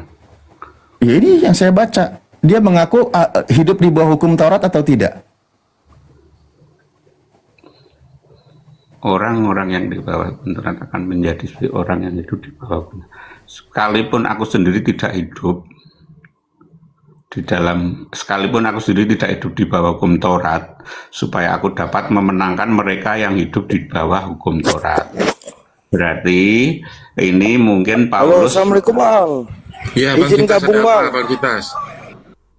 Berarti ini Paulus ketika dia sudah izin bergabung Bang. Iya, ada apa? Ada yang mau disampaikan Bang Kitas, ini diskusi nih. Silakan. Ini si Oten Nasi Padang nih bisa disuruh ganti nama akunnya nggak Bang? Sudah saya sarankan dari dulu, tapi beliau masih nggak tahu, mungkin anaknya yang buat itu. Dia bukan orang Padang asli, Abang Citas. Mohon maaf, dia orang Jawa. Saya tidak mengaku orang Padang, Abang. Iya, soalnya namamu Abang, Abang. Yang bikin malu kami namamu Abang. Kami dari Islam masuk ke Indonesia, agama kami Islam Bang. Silakan ya Bang. Maksudnya orang Padang Islam semua gitu, Bang Kitas? Iya. Kami orang Padang gak ada yang Kristen. Padang asli orang Islam. Dari Islam masuk ke Indonesia, Padang agamanya adalah Islam. Jadi kami malu diakui namanya sebagai orang Kristen kan? Katolik ini ya, Bang. Saya sarankan aja begini ya, nanti Bang Nasi Padang ini jangan bawa nama-nama daerah di mana di situ mayoritasnya itu adalah bukan yang Anda imani. Sebenarnya kita juga sudah sering menyarankan, cuman ini kesekian kalinya karena itu menimbulkan kegaduhan. Oke? Siap Bang, siap. Oke. Besok kalau namanya masih ini Pak Arif, jangan kita naikkan dulu, gantung aja di pohon. Oke. Iya, saya sudah komparasi kemarin. Ada namanya itu gini Mbak Nasi Padang ya. Kemarin itu ada sempat yang naik di Komar Kristen. Oke Bang, makasih Bang. Izinkan turun Bang. Oke. Sampaikan itu aja Bang. Assalamualaikum. Siap. Waalaikumsalam warahmatullahi wabarakatuh. Raja Koi Semarang. Dia naik pakai akun itu. Nggak laku lah Bang, pembelinya orang Islam kok. Ditinggalkan kan? Iya. Bang Arif sudah sampaikan ke saya, betul-betul. Iya. Waktu naik di Komalnya itu si siapa itu? Yang sering nanti ada debat itu. Nanti saya bikin Bang. Karena saya berpikir begini ya Bang, bahwa orang nggak usah diperpanjang, Kita kembali. Kasihan kameraku Pak, kelamaan. Oke, dimatiin aja Bang. Saya kan Kembali ke topik Bapaknya, bukan malah nyuruh kamera yang dimatiin. Saya nggak pernah menyanggah, saya tidak pernah menyangkal. Saya cuma menyampaikan apa yang menjadi pemikiran saya dan mungkin Bapak-bapak bisa meluruskan gitu aja Bang. Mana pernah ya Bang, saya dari ke Bang Suma, ke Bu Rifa, saya nggak pernah menyanggah, saya tidak pernah menyangkal karena saya nggak mau berdebat Bang. Gitu loh, saya mau belajar. Jadi intinya belajar, kalau Abang menunjukkan ini data, itu ya saya oke gitu loh Bang. Bukan ya sudah, jadi artinya gini loh Pak, yang Bapak sampaikan tadi itu hanya asumsi belaka. Jadi asumsi dibantah pakai data, oh ternyata asumsinya salah. Sudah 2 kali kan, asumsi lagi dikasih data, oh ternyata asumsinya salah lagi, kan gitu. Biar nggak debat, ya toh? Ya, gini ya Bang, sudah. Sekarang saya sampaikan. Nah, pesan saya ke depannya, tolong jangan suka berasumsi, Pak. Ya, mendingan gak usah bicara. Ya, kalau seperti itu kan kita nggak ada yang belajar, Bang. Namanya nggak jelas. Loh, belajar boleh. Anda itu menyimpulkan sesuatu yang tadi Anda katakan. Tentu saya bantah karena tidak sesuai dengan data. Saya bukan tanpa dasar abangku bahwa Paulus itu dulu dia adalah petinggi Yahudi, betulkah? Dia adalah tokoh Yahudi, betul kan? Di mana dia? Halo. Halo Bang Alip. Iya. Kembali kepada narasi Anda, dia taat nggak dengan hukum Taurat berdasarkan pernyataannya di sini? Bang, sangat taat sehingga dia membenci Yesus karena mengaku anak Allah, Bang. Terus pengakuannya di sini apa? Pengakuannya di sini apa? Itu setelah dia menjadi pengikut Yesus. Ya kan? Gimana sih? Coba dibaca kalimatnya Pak. Ini kalimat orang seperti apa ini dikatakan? Demikianlah bagi orang Yahudi, aku menjadi seperti orang Yahudi. Dia katakan, syukur. Supaya aku memenangkan orang-orang Yahudi bagi orang-orang yang hidup di bawah hukum Taurat. Aku menjadi seperti orang yang hidup di bawah hukum Taurat, sekalipun aku sendiri tidak hidup di bawah hukum Taurat, supaya aku dapat memenangkan mereka yang hidup di bawah hukum Taurat. Kan gitu. Bagi orang-orang yang tidak hidup di bawah hukum Taurat, aku menjadi seperti orang yang tidak hidup di bawah hukum Taurat, sekalipun aku tidak hidup di luar hukum Tuhan. Nah, ini ciri-ciri orang bunglon atau gimana Pak menurut Anda? Bunglon lah. Ya dia bunglon dalam arti dia tadinya kan orang Yahudi taat. Kenapa dia terus ikut Yesus gitu loh? Dia berarti berubah, bukan konsisten. Dan di sini saya sampaikan ya Bang, bahwa Yesus itu dia tidak menjalani hukum Taurat dalam arti ketika ada orang yang berzina, dia tidak menggunakan hukum Taurat karena di dalam aturan hukum Taurat, dalam aturan hukum Taurat ya Bang, itu orang yang berzina pasti dia akan dirajam. Itu seperti itu. Tapi Yesus tidak, Bang. Makanya Yesus juga di dalam ayat lain dikatakan ya Bang bahwa muliakan hari Sabat. Ya kan, kita buka. Kita buka. Ajaran Yesus lebih keras nggak ini ajaran Yesus ini? Kalau ajaran Yesus. Iya, dia tidak karena Yesus ya. Enggak, dengerin ini. Ini dengerin.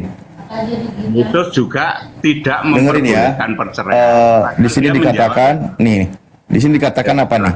Nanti kalau saya sudah waktu menjawab, Abang sampaikan ke saya, Bang. Di sini Yesus katakan dalam penggenapan hukum Taurat, nih kata Yesus, kamu telah mendengar firman jangan berzina. Tetapi aku berkata kepadamu, setiap orang yang memandang perempuan dan menginginkannya sudah berzina dengan dia di dalam hatimu. Nih, maka jika matamu yang kanan menyesatkan engkau, cungkilah dan buanglah itu. Karena lebih baik bagimu jika satu dari anggota tubuhmu binasa daripada tubuhmu dengan utuh dicampakkan ke dalam neraka. Ini ajaran Yesus. Penggenapan hukum Taurat. Yang namanya pelaku zina itu dirajam, itu hukum. Nah, kalau sekarang yang menginginkan, memandang, menginginkan dalam hatinya, suruh dicungkil matanya. Lebih kejam lagi aturannya sebenarnya. Terus maksud Anda hukum Taurat ketika pelaku zina itu tidak dirajam itu membatalkan gitu. Itu aturan Yesus gitu. Yesus tidak menjalankan hukum Taurat. Terus tadi yang mata yang dicukil ya Bang, dia menyampaikan kalau kamu melihat wanita dan menginginkan lebih baik matamu dicungkil daripada seluruh tubuhmu masuk ke dalam neraka. Jadi intinya seperti itu, bukan dia kalau orang menginginkan cungkilah matanya, Bang. Ya, saya bisa tangkap dan bisa simpulkan Bapak ini pembangkang ajaran Yesus kalau gitu. Udah, daripada panjang lebar. Apa yang diucapkan oleh Yesus selalu dibantah oleh dia, dan dia selalu memilih ajaran Paulus. Bahkan pernyataan Paulus tadi pun banyak dia pelintir. Susah kalau kayak gini. Gini ya Bang, saya berlogika sedikit ya Bang. Paulus itu sudah terhormat ya Bang. Dia sudah mendapat tempat kalau di zaman sekarang mungkin MUI ya, dia menjadi tokoh dari agama Yahudi gitu Bang. Ketika dia ikut Yesus, dia malah menjadi sengsara Bang. Kalau orang kan biasanya pindah agama kan menjadi... Di mana coba kisahnya Paulus jadi tokoh agama Yahudi? Abang yang selepel dengan Sanhedrin atau MUI mungkin ya, gitu. Di mana coba? Ini Bang, Abang lihat aja di Kisah Para Rasul yang pertama ya Bang, itu dikatakan bahwa Paulus sudah mendapat surat kuasa untuk dia mengejar orang Yahudi Bang. Tapi mohon, makanya saya senang kalau ada yang Kristen, barangkali saya kepedean gitu, tapi itu saya belajarnya seperti itu Bang. Jadi kita saling koreksi itu Bang, bukan saya mau saya pasti benar gitu Bang. Coba saya cari ya Bang, kalau yang masalah tadi apa, bahwa Paulus itu adalah orang yang mempunyai anu ya. Iya, dia selepel ulama di bangsa Yahudi yang bisa berfatwa itu di mana? Bentar Bang, di Kisah Para Rasul Bang. Pade Sugi mau masuk Pade? Tempatku udah mau maghrib. Ya, Ustadz Felix, monitor Ustadz Felix. Ustadz Felix, ya, monitor. Gantian. Saya mau sholat di tempat saya sudah maghrib. Oke, silakan monggo. Kondisikan dulu, Ustadz. Siap. Pak Desuki. Pak Desuki sudah gimana nasib Padang? Ya, kalau saya Bang Nasi Padang, kalau saya Bang Nasi Padang, saya langsung to the point. Apa Bang Nasi Padang percaya ya ajaran-ajaran Paulus, percaya atau tidak? Saya percaya Bang. Percaya mana? Oke. Percaya mana, ajaran Yesus atau ajaran Paulus?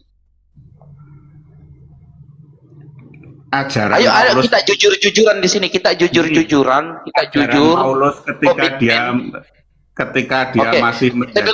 Sebelum Nasi Padang diskusi dengan saya, yang dikedepankan adalah komitmen jujur. Ya, saya tanya sekali lagi Bang Nasi Padang, ikut Yesus atau ikut Paulus? Saya ikut Yesus. Oke, ikut Yesus. Tadi juga percaya kepada Paulus. Yesus berkata dalam Lukas 18 ya. Dalam Lukas 17:18 Yesus berkata, lebih mudah bumi ini lenyap daripada satu titik hukum Taurat itu dibatalkan. Ini kata Yesus. Bahkan dalam Matius 7:21 dikatakan, aku datang bukan untuk meniadakan, justru aku datang untuk menggenapi hukum Taurat. Dan tak satu iota pun hukum Taurat itu ditadakan walaupun bumi ini lenyap. Ini kata Yesus. Sementara Paulus mengatakan dalam Efesus 2:15, dengan matinya Kristus sebagai manusia, maka ia telah membatalkan hukum Taurat dengan segala ketentuannya. Ini ajaran yang berbeda. Yesus menggenapi hukum Taurat, tak satu titik pun ditiadakan walaupun bumi ini lenyap. Sementara Paulus datang untuk membatalkan hukum Taurat dengan segala ketentuannya. Anda ikut mana? Apakah menggenapi hukum Taurat? Apakah membatalkan hukum Taurat? Silakan. Oke. Yesus di sini menurut saya Yesus itu dia Jangan menurut Bapak, ya, tapi menurut referensi yang Anda validasi. Menurut yang saya pelajari, Pak. Dan itu silakan. Penangkapan saya gitu, Bang. Ya, jadi ya, saya menurut Yesus ketika Yesus mengajarkan yang berbeda dengan agama Yahudi, ya, seperti tidak boleh poligami, tidak boleh bercerai, orang yang berzina. Yang saya tanyakan tentang hukum Taurat. Saya tidak berbicara tentang poligami, saya tidak berbicara tentang pengajaran. Saya berbicara tentang penggenapan. Tak satu titik pun hukum Taurat ditegakkan. Sementara Paulus mengajarkan tentang Efesus 2:15. Tadi kan saya katakan, Pak, ayo kita jujur, komitmen. Anda kan tadi mengatakan percaya kepada Paulus, percaya juga kepada Yesus. Nah, ini ajaran yang berbeda. Satu menggenapi hukum Taurat, satu membatalkan. Efesus 2:15. Percaya mana, Yesus atau Paulus? Silahkan. Saya percaya Yesus. Yesus. Nah, tapi kenapa Anda tadi mengatakan percaya sama Paulus? Karena Paulus sudah melaksanakan hukum yang disampaikan Yesus. Mana hukum yang dijalankan oleh Paulus? Mana ajaran Yesus yang diajarkan oleh Paulus? Mana? Ya, mengenai hari Sabat. Mengenai hari Sabat kan kalau orang... Ya, tunjukkan mana. Oke, mana datanya? Datanya mana? Datanya kita mana? Itu kan Yesus sendiri mengatakan bahwa... Oke, saya ajarkan Pak Nasi Padang ya, karena Mbak Nasi Padang mau belajar ya. Ya, oke. Siap. Saya buktikan adalah Paulus adalah penyesat. Yesus menggenapi hukum Taurat. Bahkan tak satu titik hukum Taurat dibatalkan. Dengan maka datanglah Paulus mengajarkan kesesatannya itu membatalkan hukum Taurat dengan segala ketentuannya dan merujuk kepada Yesus, katanya dengan matinya ia. Ini ada fitnah dan tuduhan kepada Yesus. Kenapa saya katakan ada tuduhan dan fitnah? Karena tidak pernah Yesus bernubuat kalau saya mati dibatalkan hukum Taurat. Ini fitnahan dan tuduhan. Karena kenapa? Seandainya tidak ada pembatalan hukum Taurat, maka kalian tidak akan pernah menyembah pagan. Serius. Seandainya tidak ada pembatalan hukum Taurat, maka tidak ada penyembahan kepada pagan. Dengan adanya pembatalan hukum Taurat sehingga Kristen menyembah pagan. Kedua, Yesus mengatakan dalam 1 Yohanes 2:6, mengatakan barang siapa yang aku hidup di dalam dia, dia harus hidup sama seperti Kristus hidup. Ini kata Yesus. Ya, Yesus bersunat pada hari ke-8. Ini ajaran Yesus disunat sebagaimana ajaran para nabi. Maka datanglah Paulus, barang siapa yang menyunatkan dirinya, maka Kristus sama sekali tidak berguna baginya. Ini fitnahan dan tuduhan lagi kepada Yesus. Barang siapa yang menyunatkan dirinya, Kristus tidak berguna lagi kepadanya. Ini fitnahan dan tuduhan kepada Yesus. Sejak kapan Yesus berkata, siapa yang menyunatkan dirinya tidak berguna aku baginya? Yang ketiga, Yesus mengajarkan pertaubatan dalam Matius 18:3. Yesus berkata, barang siapa yang tidak melakukan pertaubatan, maka tidak masuk ke dalam kerajaan surga. Sementara Paulus mengajarkan kalian untuk menggantung secara terkutuk di kayu salib Tuhan kalian dengan iming-iming konsep penebusan dosa. Ini ajaran yang berbeda. Berarti betul, Paulus adalah penyesat. Sebagaimana apa yang disampaikan oleh Gurunda Zuma, bahwasanya penyesat yang terbesar dalam kekristenan adalah Paulus. Karena Pauluslah yang mengangkat Yesus menjadi Tuhan. Paulus yang membatalkan hukum Taurat. Padahal Yesus menggenapi hukum Taurat. Jelas sekali. Kalau Anda ikut Yesus, tentu hanya Anda harus mengikuti apa petunjuk daripada Yesus itu. Apa petunjuk Yesus dalam Al-Quran? Wa idh qala Isa ibnu Maryam, dan berkata Yesus ibnu Maryam, inni rasulullah ilaikum, aku diutus kepada kalian. Ya, musaddiqan lima baina yadayya minat Taurat, dan akan diutus kepada kalian, inni min ba'di ismuhu Ahmad, nabi setelahku yaitu Muhammad. Kalian harus ikut Yesus. Mengakui bahwa akan datang nabi setelahku yaitu Muhammad sallallahu alaihi wasallam. Merujuk kepada Bible. Ya, Yesus berkata akan datang roh kebenaran. Ya, roh kebenaran itu dia tidak berkata-kata dari dirinya sendiri. Siapa yang ditunjuk itu adalah Muhammad sallallahu alaihi wasallam. Dia akan datang, dalilnya mana? Wa ma antiqu anil hawa in huwa illa wahyu yuha. Jelas sekali, Pak. Yesus penyesat. Sementara Yesus mengajarkan mengajarkan kebaikan. Silahkan ditanggapi, Pak. Oke. Saya telah sebentar ya, Bang. Jadi gini, Bang. Silakan Anda telah. Dari ketiga pengajaran yang berbeda tadi, ayo Anda tanggapi. Dari ketiga pengajaran, pertama Yesus menggenapi hukum Taurat, Paulus membatalkan dengan segala ketentuannya. Yesus mengajarkan sunat, sementara Paulus mengajarkan kalian, barang siapa yang menyeratkan dirinya, Kristus sudah berguna bagimu. Yesus mengajarkan pertaubatan, Paulus mengajarkan kalian menggantung Tuhan kalian di kayu salib. Mana yang lebih logis? Dan silakan ditanggapi. Betul sekali bahwa Yesus menggenapi itu, saya sangat setuju, Bang. Jadi ada pengenalan kita kepada Tuhan yang salah mungkin ya, Bang. Jadi di sini Yesus menggenapi bahwa orang yang berbuat jahat, seperti orang tadi yang berzinah, adalah diampuni, bukan sesuai dengan hukum Taurat gitu loh, Bang. Itu yang pengertian saya.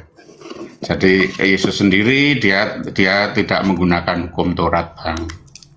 Itu dari Yesus. Di mana datanya Yesus tidak menggunakan hukum Taurat, Bang? Gini, dia mengatakan Yesus tidak menggunakan hukum Taurat. Dia murid Yesus. Sementara Al-Quran, Anda ngawur, Pak. Anda ngawur. Anda menyampaikan sebuah narasi tanpa ada referensi, Pak. Anda menentang Tuhan, ujung-ujungnya, endingnya Anda menentang Tuhan. Betul. Anda mengatakan Yesus tidak menggunakan hukum Taurat, padahal Yesus itu adalah ahli Taurat. Mana dasarnya Anda mengatakan Yesus tidak menggunakan hukum Taurat? Dia menggenapi hukum Taurat, Bang. Penggenapan hukum Taurat itu adalah dari Tuhan yang kasih, bukan dari hukum dari nenek moyang Musa ya, nenek moyang Yesus juga gitu loh, Bang. Simpel saja, Bang. Simpel saja narasi Padang, karena narasi Padang itu kemana-mana. Tadi Anda mengatakan percaya sama Paulus. Saya sudah menerangkan tiga ajaran yang berbeda, yang bertolak belakang. Masihkah nasi Padang percaya kepada Paulus, sementara ajaran Paulus dengan ajaran Yesus itu bertolak belakang? Saya ulangi, Pak. Ketiga pengajaran tadi bertolak belakang, di mana ajaran Yesus dengan ajaran Paulus itu sangat bertolak belakang. Saya tanya lagi kepada Bapak, masihkah Bang Nasi Padang percaya kepada Paulus? Saya percaya kepada Paulus yang ketika dia setelah dia tidak menggunakan hukum Taurat lagi, Bang. Di sini tidak ada pertentangan sebetulnya, Bang. Ketika Yesus tidak makan babi, karena dia adalah orang Yahudi yang secara temurun-temurun dia lahir dari kalangan Yahudi. Tapi Yesus mengatakan bahwa yang haram itu adalah yang keluar dari mulut manusia, bukan yang masuk. Tapi beliau sendiri, Yesus sendiri memang tidak pernah makan babi. Yang mengajarkan itu siapa, Pak? Yang mengajarkan itu siapa, Pak? Saya tanya sekali lagi kepada Bapak, yang mengajarkan tentang apa yang masuk ke dalam mulut itu halal bagimu, yang keluar yang menajiskan. Yang mengajarkan itu siapa? Itu di Alkitab, Bang. Paulus, Bang, yang mengajarkan itu. Paulus yang mengajarkan. Kalau di sini nanti saya carikan, Bang. Itu di Alkitab. Paulus yang mengajarkan itu, Pak. Paulus yang mengajarkan. Lagi-lagi saya katakan Paulus. Saya mempelajari itu jauh sebelumnya, Pak. Sementara Yesus mengharamkan babi. Dalam Imamat 11 pasal 7 diharamkan bagimu daging babi. Karena dia bermamak biak dan berkuku belah. Ini ajaran Yesus. Sementara Paulus mengajarkan kalian memakan semua yang ada di muka bumi ini. Pertanyaannya, Bang Nasi Padang kan pakai otakku akal. Fungsikan otaknya, Bang Nasi Padang. Paulus mengajarkan apa yang masuk ke dalam mulut itu halal. Yang menajiskan yang keluar. Makanya kalian makan B2, makanya kalian makan ular, makanya kalian makan segala ada yang hidup. Tidak ada filter, semuanya dimakan. Itu tidak logis, Pak, karena ajaran itu, agama itu mengajarkan konsep hidup agar kita hidup dengan benar. Ada halal, ada haram, ada subhat. Abang, Ini itu ajaran bukan yang berbeda. Bang, Abang, itu bukan ajaran dari Paulus, Abang. Itu adanya di Oke. Matius 15. Waktu itu ketika Oke, silakan ada baca. Oke, ketika ada surat Matius, Markus, Lukas, Oke, saya cari-cari ya.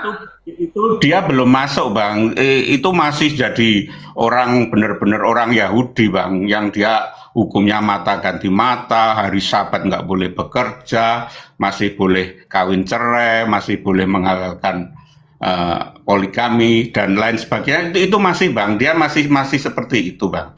Nah, pada saat keluarnya ini di Matius, Bang. Berarti kalau kita secara runut, ini Matius itu berarti perkataan Yesus, Bang, bukan perkataan Matius.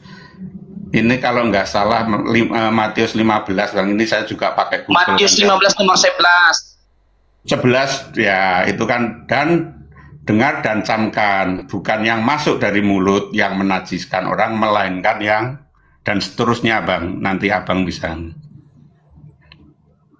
Oke, lanjutkan, biar saya tampol lagi pakai Bible nanti.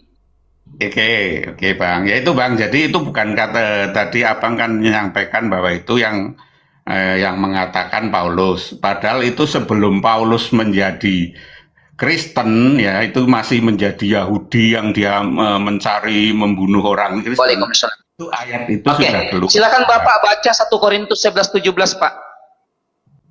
Kalau 1 Korintus itu berarti itu si Paulus sudah jadi Kristen, Bang. Karena kan urutannya gini, Bang. Urutannya Injil itu gini.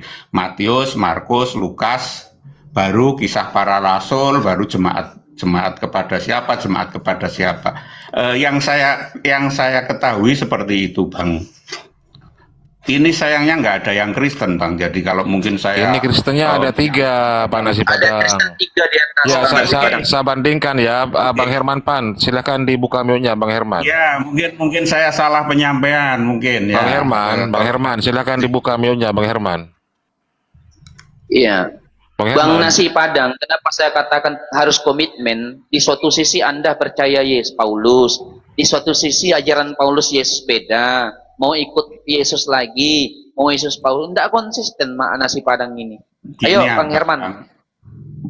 Itu masih konsisten menurut saya, Abang. Tadi Abang membantah dengan Paulus itu tidak menghalalkan, tidak mengharamkan babi, ya kan? Nah, saya juga sampaikan ke Abang, itu karena ada ucapan sebentar, Pak Nasi Padang. Sebentar, Pak Nasi Padang, ini Pak Herman. Pak Herman, ya. Silakan dibuka mute-nya. Apakah ajaran Paulus itu menyimpang dari ajaran Yesus? Silakan dijawab, Pak Herman. Menyimpang. Yang mana yang menyimpang? Ya, ajarannya Paulus. Ya, misalnya itu Yesus memerintahkan untuk tidak memakan babi, sementara Paulus membatalkan. Menyimpang nggak? Paulus membatalkan. Nggak ada loh Paulus membatalkan. Nggak ada, Bang. Nggak ada membatalkan. Nggak ada. Silakan datanya Ustadz Felix. Oke. Kalian mengatakan tidak ada Paulus membatalkan hukum Taurat. Inilah kalian letaknya, kalian tidak konsisten. Sabar, ya. Kalian makan babi, ya kalian makan babi karena berdasarkan pembatalan hukum Taurat. Saya sekali lagi, Anda mengatakan tidak ada pembatalan hukum Taurat itu. Inilah letaknya saya katakan bahwa kalian tidak konsisten. Coba buka Efesus 2:15. Kalau saya dalam Efesus 2:15. Kalau saya berdasarkan perkataan Yesus, pernyataan Yesus. Kalau saya, bukan Paulus. Oke, saya sampaikan ya. Anda mengatakan tidak ada Paulus membatalkan hukum Taurat. Sementara dalam Efesus 2:15, Paulus berkata, dengan matinya Kristus, ya saya ulangi, dengan matinya Kristus sebagai manusia, maka ia telah membatalkan, ia merujuk kepada Yesus. Ia merujuk ya kepada Yesus. Ia telah membatalkannya dengan segala ketentuannya. Ya, Di sini saya sampaikan ya, Paulus merujuk kepada Yesus dengan matinya Kristus sebagai manusia, maka ia membatalkan hukum Taurat dengan segala ketentuannya. Saya tanya kepada kalian berdua, di mana nubuatan tentang pembatalan hukum Taurat itu dari Yesus? Silakan Anda jawab dengan referensi. Silakan Abang Herman atau saya? Ya silakan, mana si pandang dulu. Nubuatan tentang pembatalan hukum Taurat itu. Karena yang berkata dalam Efesus ini adalah Paulus. Dan merujuk kepada Yesus. Tentunya ketika kemudian merujuk kepada Yesus, tentunya ada nubuatan. Nubuatannya mana? Yesus di luar nubuatan ya Bang ya. Yesus itu dia Saya adalah... minta nubuatan Pak. Jangan di luar nubuatan. Saya minta nubuatan. Karena di sini, kenapa saya minta nubuatan? Sabar dulu Bang Nasi Padang, biar Anda mengerti. Biar Anda mengerti. Ya, kenapa saya minta nubuatan? Dalam Lukas 17:18 di situ Yesus berkata, lebih mudah bumi ini lenyap daripada satu titik hukum Taurat itu ditiadakan. Nah, ketika kemudian ada pembatalan hukum Taurat itu tentunya ada nubuatan, penyampaian. Karena dalam Efesus 2:15 Paulus berkata, dengan matinya Kristus sebagai manusia, maka ia telah membatalkan hukum Taurat dengan segala ketentuannya. Saya minta nubuatan daripada Yesus tentang pembatalan hukum Taurat itu. Monggo dijawab dengan referensi Pak.